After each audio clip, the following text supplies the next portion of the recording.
সম্মানিত মুসল্লিয়ানে কেরাম, এটা হচ্ছে রজব মাস। আজকে রজব মাসের 19 তারিখ। নবীজি সাল্লাল্লাহু আলাইহি ওয়াসাল্লাম রজব এবং শাবান মাসে একটি দোয়া বেশি বেশি পড়তেন। সবাই বলেন আমার সাথে, আল্লাহুম্মা বারিক লানা ফি রজব ওয়া শাবান। এই দোয়াটি নবীজি সাল্লাল্লাহু আলাইহি ওয়াসাল্লাম রজব এবং শাবানে বেশি বেশি পড়তেন। এই দোয়াটির অর্থ হচ্ছে, আয় আল্লাহ আমাদেরকে বরকত দাও, রজব এবং শাবানে আমাদেরকে বরকত দান করো, ওয়াবাল্লিগনা রমাদান, এবং আমাদের হায়াতকে রমজান পর্যন্ত পৌঁছিয়ে দাও। সুবহানাল্লাহ। নবীজি সাল্লাল্লাহু আলাইহি ওয়াসাল্লাম এই দোয়াটি বেশি বেশি পড়তেন, কারণ কোন মানুষ যদি জীবনের একটি রমজান পেয়ে যায়, ওই মানুষটা দামি হয়ে যায়, কামিয়াব হয়ে যায়। নবীজি সাল্লাল্লাহু আলাইহি সাল্লাম বলেছেন, রমজান মাসে কেউ যদি একটা নফল ইবাদত করে, আল্লাহ পাক রব্বুল আলামিন তার আমলনামায় একটা ফরজের সমান সওয়াব দিয়েছেন। কেউ যদি একটা ফরজের আমল করে, আল্লাহ তাআলা তাকে 70টি ফরজের সওয়াব দিয়ে দেন। সুবহানাল্লাহ। এজন্য নবীজি বেশি বেশি এই দোয়াটি পড়তেন, আল্লাহুম্মা বারিক লানা ফি রজব ওয়া শাবান ওয়া বাল্লিগনা। সম্মানিত মুসল্লিয়ানে কেরাম, এই রজব মাসে আল্লাহ পাক রব্বুল আলামিন একটি অলৌকিক ঘটনা ঘটিয়েছেন। রজব মাসের একটি প্রসিদ্ধ ঘটনা আমরা সকলেই জানি, সেটির নাম হচ্ছে মেরাজ। নাম কি? মেরাজ। নবীজি সাল্লাল্লাহু আলাইহি ওয়াসাল্লাম তিনি মেরাজে চলে যান, সরাসরি আল্লাহ তাআলার সাথে কথা বলেন। আমার মুসলমান ভাইয়েরা, বন্ধুরা, আল্লাহ পাক রব্বুল আলামিন কোরআনুল কারীমে বলেন, সুবহানাল্লাযী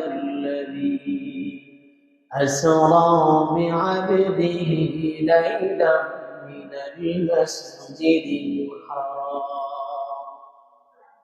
পবিত্র মহামান্বিত সেই রব যিনি তিনার হাবিবকে অর্থাৎ জনাবে মুহাম্মদ রাসূলুল্লাহ সাল্লাল্লাহু আলাইহি ওয়াসাল্লামকে মসজিদে হারাম থেকে মসজিদে আকসা পর্যন্ত ভ্রমণ করিয়েছেন। সুবহানাল্লাহ।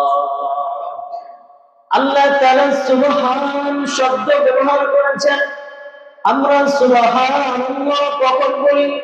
যখন কোন আশ্চর্যজনক কোন ঘটনা, কোন সংবাদ আমাদের কানের মধ্যে আসে, বা আমরা যদি চোখ দিয়ে দেখি, সাথে সাথে বলি সুবহানাল্লাহ। আমার মুসলমান ভাইয়েরা, হাদিসের মধ্যে আছে, আল্লাহ তাআলার কোন বান্দা বান্দী একবার সুবহানাল্লাহ বলে আসমান জমিনের যত ফাঁকা জায়গা আছে সব নেক দিয়া বর্তন করে দেন। সুবহানাল্লাহ।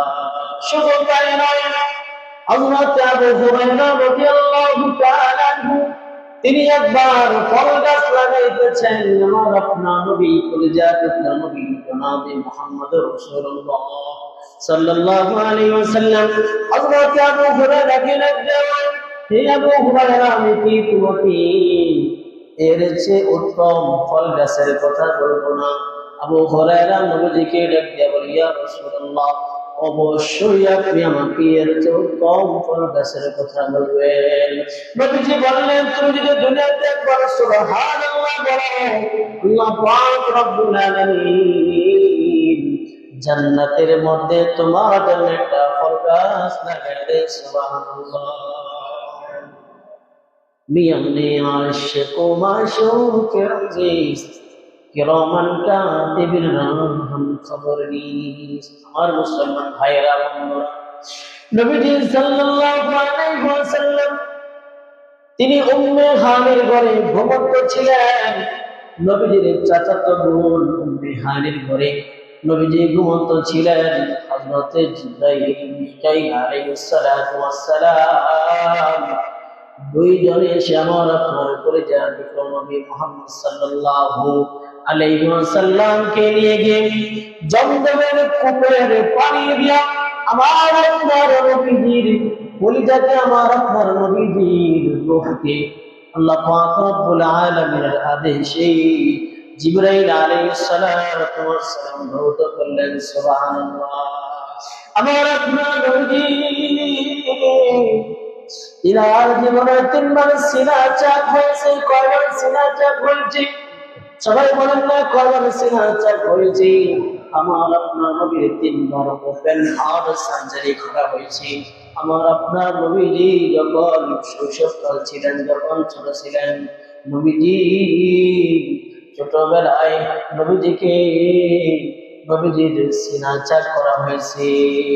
যেমন ছোটবেলার পাগলা বলে ছোটবেলার দুষ্টামি যেন আমার আপনার নবীর ভিতরে চলে না আসি, আল্লাহ পাক রব্বুল আলামিন নবীজির আত্মাটাকে রূহটাকে আল্লাহ তাআলা ফেরেশতার মাধ্যমে দৌত করেছেন। সুবহানাল্লাহ। দ্বিতীয়বারে আমার আপনার নবী যখন যৌবনে পদার্পণ করবেন, নবীজির যখন যৌবনকাল, তখন জিবরাইল আলাইহিস সালাতু ওয়াস সালাম আমার আপনার নবীজির ওপেন হার্ট সার্জারি করা হয়। বন্ধু, কেন করা হয়? যৌবনকালে ছেলে হোক মেয়ে হোক পাগলামি করে কথা বলেন, ঠিক কিনা? চেহেল সালে উমরি আজিজ আব্দুল্লাহ মেজাজে তোজ হালতে ফিনাগাস। ও মুসলমান ভাইরা, বন্ধুরা, মানুষ যখন যৌবনে পর্যায়ে পড়বে, যখন যৌবনকাল মানুষের মধ্যে যখন এসে যায়, মানুষ উল্টা পাল্টা শুরু করে দেয়। কথা বলেন ঠিক কিনা? আপনারাই বলেন, আমাদের জীবনে আমরা কি এমন হয়েছে কিনা আমরা একেবারে গুনাহ থেকে বিরত থাকতে পেরেছি? এরকম কেউ আছেন নাকি? একটা লোক পাওয়া যাবে না। হযরত নবী আলাইহিস সালাতু ওয়াস সালাম ব্যতীত সকলেই যৌবনকালে কিছু না কিছু উল্টা পাল্টা করে কথা বলেন, ঠিক না ঠিক? আমার মুসলমান ভাইরা, আমার আপনার নবী জনাব মুহাম্মদ রাসূলুল্লাহ সাল্লাল্লাহু আলাইহি ওয়াসাল্লামকে ওপেন হার্ট সার্জারি করা হয়। বন্ধু, যেন নবীজির যৌবনকালে যেন কোনো না হয়ে যায়, যেন কোনো গুনাহ না হয়ে যায়। আল্লাহ তাআলা তিনার হাবিবকে মাসুম রাখবেন, নিষ্পাপ রাখবেন। এই জন্য আল্লাহ তাআলা জিবরাইলের মাধ্যমে নবীজিকে দ্বিতীয়বার ওপেন হার্ট সার্জারি করে। আমার মুসলমান ভাইরা, তৃতীয়বারে আমার আপনার নবীকে ওপেন হার্ট সার্জারি করা হয়, অর্থাৎ তৃতীয়বারে নবীজির সিনা চাক করা হয়। যখন আমার আপনার নবী মেরাজে যাবেন, তখন আল্লাহ পাক রব্বুল আলামিনের আদেশে জিবরাইল আলাইহিস সালাতু ওয়াস সালামের সালাম জমজমের পানি দিয়ে আমার আপনার নবীজির আত্মাটাকে উন্নত করে। ও বন্ধু, নবীজি সাল্লাল্লাহু আলাইহি ওয়াসাল্লাম উম্মে হানির ঘরে ঘুমাচ্ছিলেন, এমন অনেক ঘটনা আল্লাহ তাআলা ঘটিয়েছে। অন্যদিন জিবরাইল আলাইহিস সালাতু ওয়াস সালাম দরজা দিয়ে প্রবেশ করে অনুমতি নিয়া, কিন্তু যেদিন আমার আপনার নবী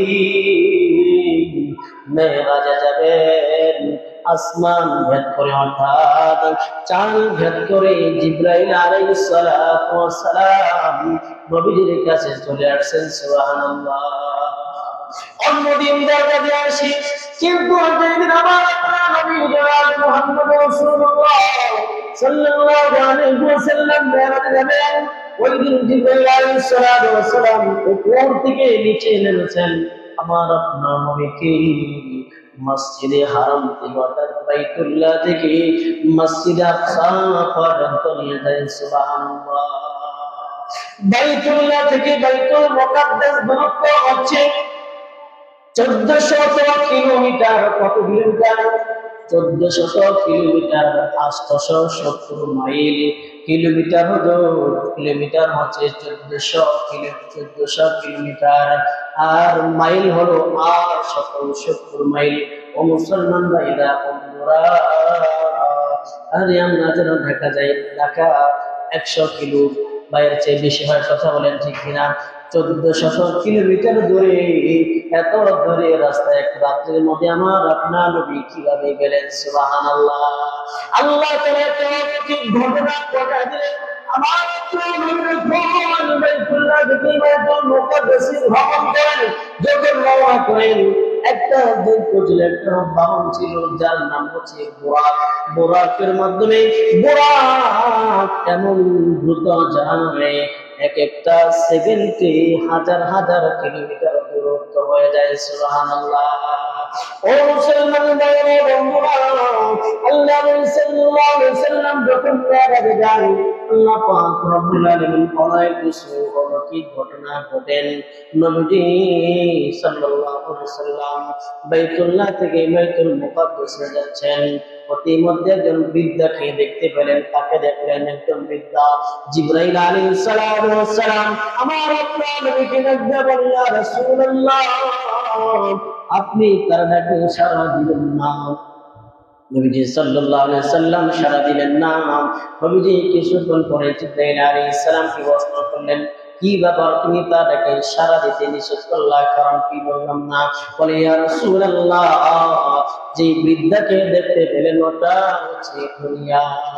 আপনি যদি বৃদ্ধা ডাকে সাড়া দিতেন তাহলে দুনিয়া আপনাকে গ্রাস করতো, দুনিয়ার মহব্বত ভালোবাসা আপনাকে আকৃষ্ট করতো। ইয়া রাসূলুল্লাহ, আপনি তার ডাকে সাড়া না দিয়া ভালো করেছেন। নবী আমার আবার কিছু দূর অগ্রসর হয়েছেন, দেখলেন একজন বৃদ্ধ দেখা যায়। জিবরাইল আলাইহিস সালাম নবীকে ডাকতে বলে, আল্লাহ নবী, আপনি বৃদ্ধটাকে সাড়া দিবেন না, কারণ যে বৃদ্ধকে দেখলেন এটা শয়তান। আপনি যদি শয়তানের ডাকে সাড়া দেন তাহলে শয়তান আপনাকে বদভ্রষ্ট করবে। ইয়া রাসূলুল্লাহ, আপনি বৃদ্ধের ডাকে সাড়া দেন না। মুসলমান ভাইরা বন্ধুরা, আমার আপনার নবী কিছু দূর অগ্রসর হলেন। নবীজি সাল্লাল্লাহু আলাইহি ওয়াসাল্লাম দেখেন কিছু মানুষের হাতের নখ গুলা তামার নখে পরিণত হয়ে গেছে। নখ গুলা তামার নখ। নবীজি সাল্লাল্লাহু আলাইহি ওয়াসাল্লাম দেখে সেই মানুষগুলা তাদের তামার নখ দিয়া তাদের চেহারাগুলা কত বিকৃত করেছে। বলি নাউজুবিল্লাহ। আমার মুসলমান ভাইয়েরা, নবীজি সাল্লাল্লাহু আলাইহি ওয়াসাল্লাম জিবরাইলকে প্রশ্ন করলেন, ও জিবরাইল, এরা কারা? জিবরাইল বললেন, ইয়া রাসূলুল্লাহ, আপনার সমস্ত উম্মত যারা একে অপরের দুশ্চর্চা করতে, একে অপরের গীবত শেখাত করতে, এরা হলো আপনার সমস্ত গুনাহগার উম্মত। করি নাউজুবিল্লাহ।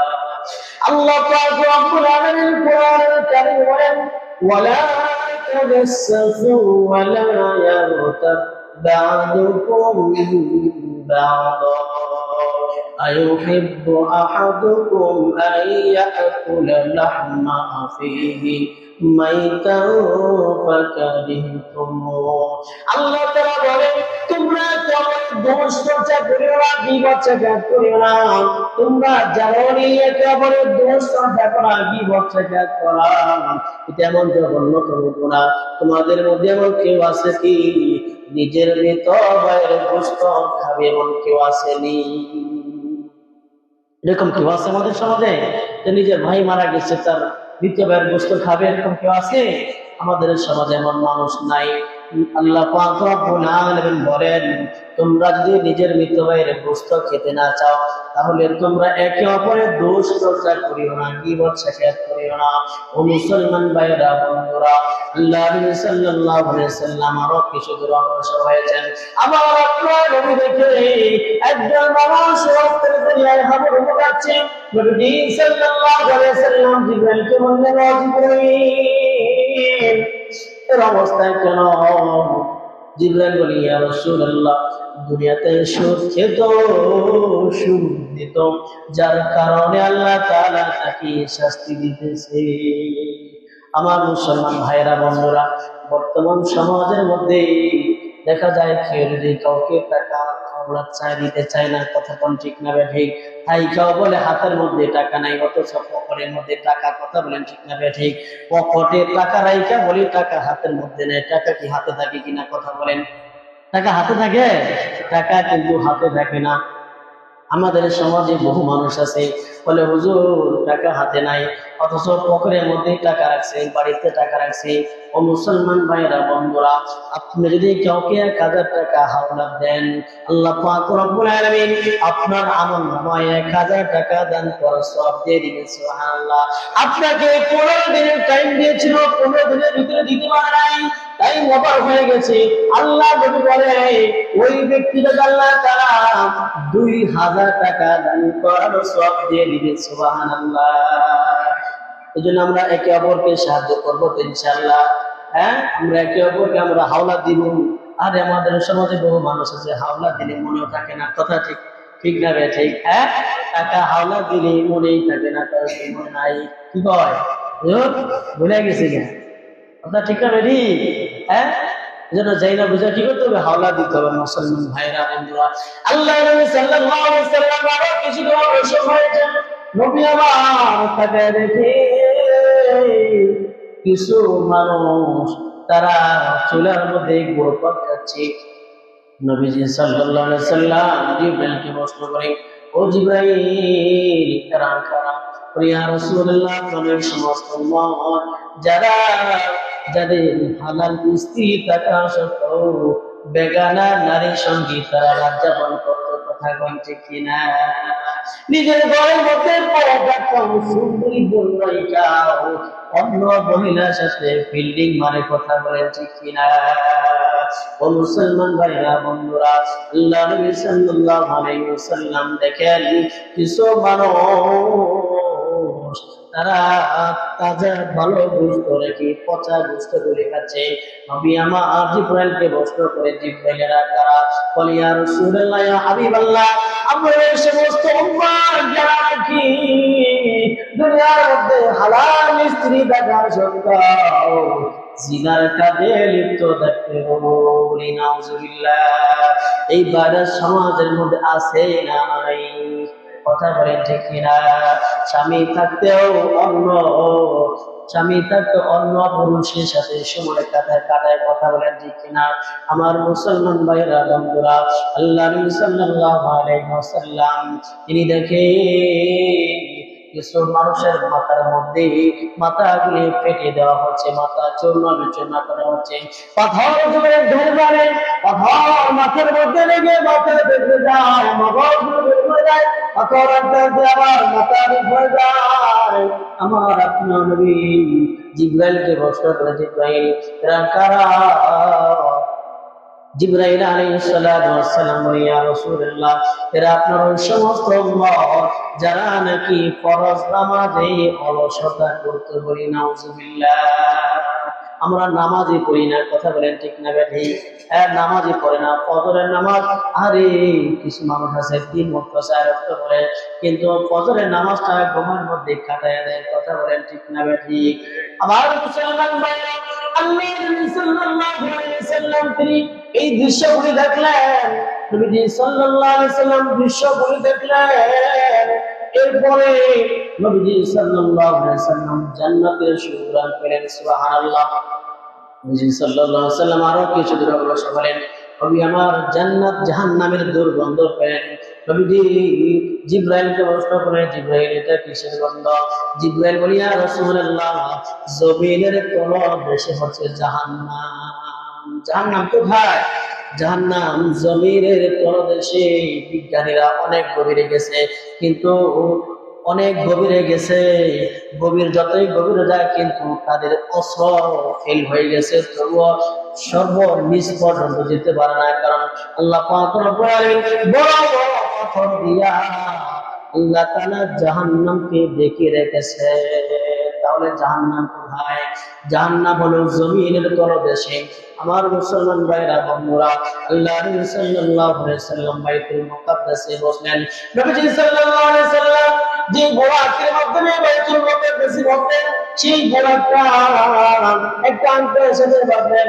আমার আপনার নবী তাহিয়াতুল মসজিদ অর্থাৎ 2 রাকাত নামাজ পড়লেন। কয় রাকাত নামাজ পড়লেন? সবাই কথা বলেন না কেন? 2 রাকাত নামাজ পড়লেন। নবীজি সাল্লাল্লাহু আলাইহি ওয়াসাল্লাম দেখেন বাইতুল মুকাদ্দাসে লক্ষ লক্ষ পয়গম্বর সারিবদ্ধভাবে দাঁড়িয়ে আছেন, বসে আছেন।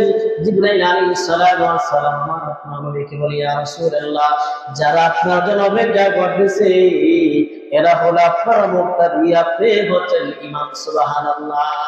আল্লাহ পাক রব্বুল আলামিন কোরআনুল কারীম ওয়া মা আরসালনাকা ইল্লা রাহমাতাল লিল আলামিন।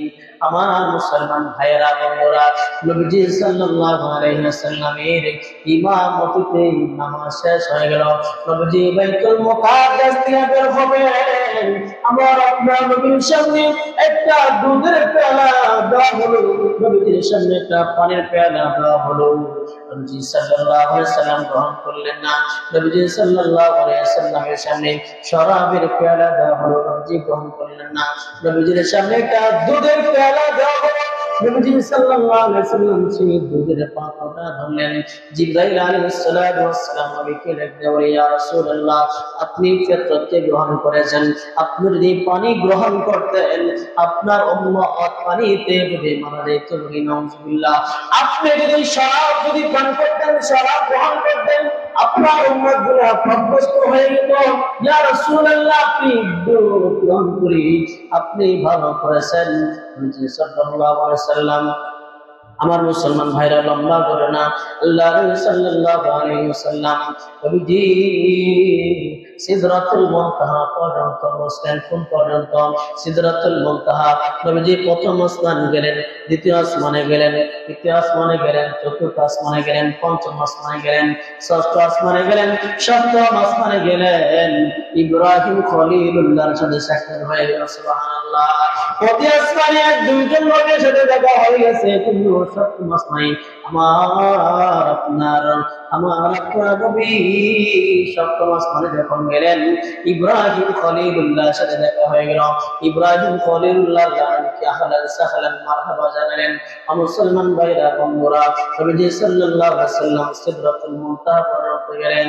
এরপরে জান্নাত, আল্লাহ তাআলা জান্নাতের দরজাগুলি, জান্নাতের স্তরগুলি, আটটা জান্নাত আল্লাহ তাআলা নবীকে দেখায় দিলেন।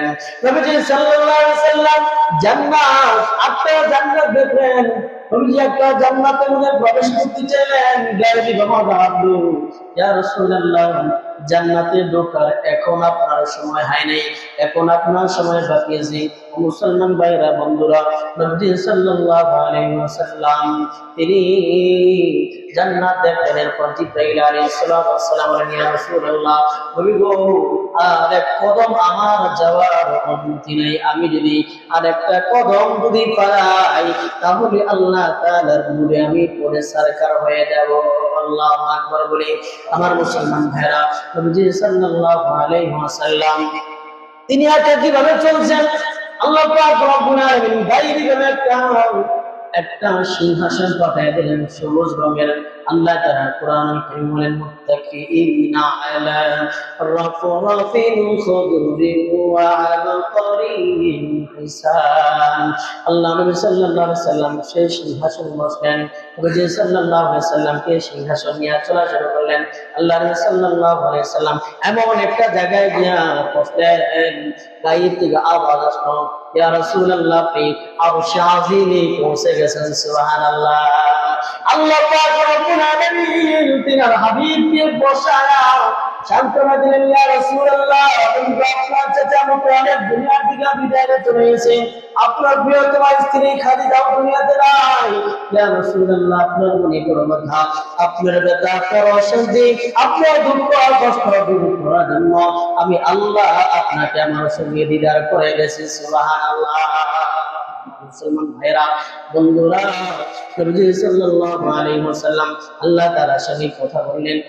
ও বন্ধুরা, নবী সাল্লাল্লাহু আলাইহি ওয়াসাল্লাম কথা বলেন, আল্লাহ তাআলা নবীকে বলে, আপনি আমার জন্য কি আছেন? নবীজি বলেন, আল্লাহুল গনি ওয়া আনতুল ফুকরা, আল্লাহ আপনি হচ্ছেন ধনী, আমি আপনার জন্য কি আনবো? নবী সাল্লাল্লাহু আলাইহি ওয়াসাল্লাম বলেন, আত-তাহিয়াতু লিল্লাহি ওয়াস-সালাওয়াতু ওয়াত-তাইয়্যিবাত নবীজি আল্লাহ তাআলাকে বলে, আল্লাহ আপনার জন্য আমার মুখের যত প্রশংসা, আমি মুখে যা কিছু আপনার কোনো দান গাই, সকল প্রশংসা আপনার জন্য। আমার শারীরিক যত ইবাদত আছে সব কিছু আপনার জন্য। আমার মালিক, আমার ধন সম্পদের যত ইবাদত আছে সব কিছু আপনি আল্লাহ তাআলার জন্য। সুবহানাল্লাহ। আল্লাহ তাআলা বলেন, আসসালামু আলাইকা আইয়ুহান নবী, হে নবী আপনার উপরে শান্তি বর্ষিত হোক, বরকত নাযিল হোক। সুবহানাল্লাহ। নবীজি আল্লাহ তাআলাকে ডাক দিয়ে বলে, আল্লাহ শুধু আমার উপরে শান্তি, আমার উপরে বরকত রহমত নাযিল করে হবে না, আল্লাহ গো আমার কিছু সলিহ উম্মত আছে তাদের উপর আপনার রহমত বরকত শান্তি বর্ষিত হতে হবে।